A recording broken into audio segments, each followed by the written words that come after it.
చల్లగాలిలో ఆమె పరిమళం నీటిపై చందమామలా నేడు తేలుతూ ఉంది నామది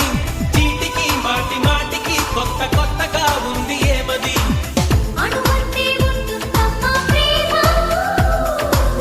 అడచాలి అనుకున్నామా చేస్తుందమ్మా హంగామా దేవుడే